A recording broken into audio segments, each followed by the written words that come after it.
We live in a world overflowing with noise, notifications, arguments, endless chatter. Yet for all the words spoken, many of us still feel restless, misunderstood, even empty inside. Buddha saw this long ago. He told his students that our words carry more power than we realize. He said the tongue is like the sharpest knife in the world, not because it draws blood, but because it can wound the heart, disturb the mind, and leave scars no one else can see. Our tongue is like a knife. It can build trust, inspire love, or cut someone so deeply they never forget. Words don't leave physical scars, but they can drain the spirit and create enemies where silence might have created peace. When spoken wisely, words become bridges. When spoken carelessly, they become chains. That's why Buddha taught that silence isn't weakness, it's strength. And today I'll share with you a story about a restless king, a silent monk, and the discovery that silence can transform not just your mind, but your entire life. But silence isn't just an idea. It's an experience, and one that can change a life forever. Centuries ago, in the heart of India, there lived a famous Buddhist monk. Far from the noise of cities, he made his home in a quiet forest where his days were spent in deep meditation.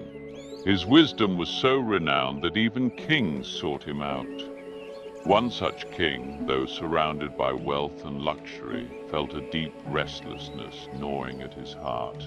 Tired, frustrated, uneasy, he confessed to the monk, "I have everything a man could want, riches, fame, power, and yet no peace.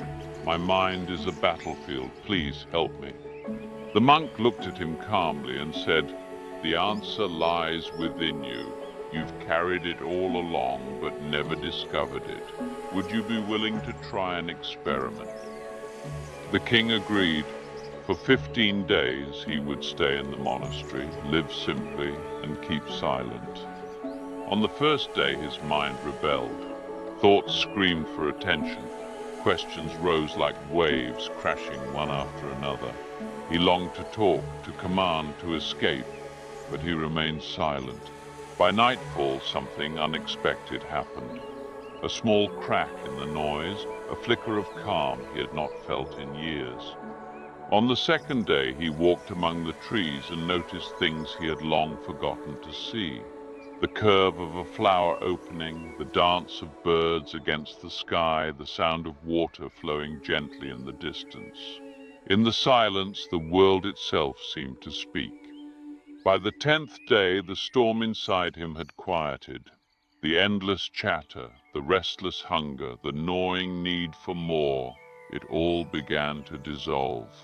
In its place, he felt a stillness, not forced but natural, as if it had been waiting all along. On the 12th day, as he sat alone, his eyes closed on their own. Without effort, he slipped into deep meditation. His mind, once a battlefield, became a clear, open sky. For the first time in his life, the king tasted true peace.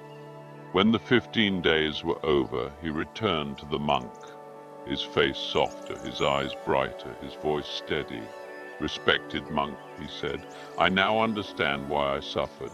I talked too much, I thought too much, I wasted my energy on negativity and noise. But in silence I found myself, and in finding myself I found peace." The monk nodded, his voice gentle. "Silence is not the absence of sound, it is the doorway to yourself. Without it you cannot truly know who you are." The monk's words to the king echo across time. Silence is not the absence of sound, it is the doorway to yourself. And if we are honest, the king's struggle is not so different from ours. His palace was filled with gold and endless chatter. Ours is filled with notifications, group chats, endless scrolling, and the constant hum of opinions. He was surrounded by people, yet felt alone. How different is that from us, surrounded by likes, comments, and conversations, yet still restless inside? The lesson is simple, but it cuts deep. When we fill our lives with constant noise, talking to impress, posting to be seen, arguing to win, we scatter our energy. We lose the ability to listen, not only to others, but to ourselves. Silence, on the other hand, gathers us. It creates space between the noise where clarity can enter. It turns words into bridges instead of chains. It transforms even the busiest commute, the loudest office, or the most crowded home into a sanctuary, because true quiet begins within. Buddha once said that without silence, self-discovery is impossible. And when we begin to discover ourselves, something changes. Our words grow fewer but carry weight. Our presence grows softer but stronger. We no longer rush to fill every gap with noise. We let silence speak, and in that silence we finally hear ourselves. Silence is not emptiness. It is presence. It is the space where your thoughts settle, where your heart remembers, where your soul can finally breathe. The king discovered it in a monastery after 15 days. But you don't need 15 days. Even 20 minutes of quiet each day, away from the scroll, the noise, the endless conversations, can change the way you see yourself and the world around you. Because silence is not withdrawal from life. It is the ground on which true life begins. As Buddha said, without silence, self-discovery is impossible. And when you discover yourself, you no longer waste words. You use them like bridges, carrying peace wherever you go. So try it. Give yourself the gift of quiet. And you may find that in saying less, you gain everything. If this story moved you, share it with a friend who needs peace today. And if you'd like to walk further on this path of wisdom and reflection, join us by subscribing. Your presence fuels this journey.